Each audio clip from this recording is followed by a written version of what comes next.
This is the emergency alert system. This is not a test. The seceding states of California, Texas, Arizona, Utah, Oklahoma, Nevada, and New Mexico have started to form a new authoritarian government named the Divided States of America.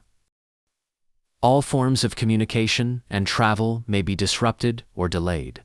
Power outages are likely.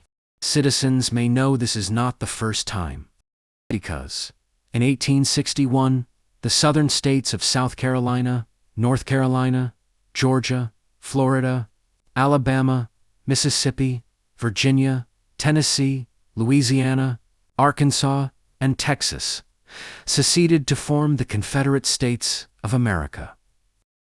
We defeated the rebels, and we will do it again. Bless our great nation. May God be with you all.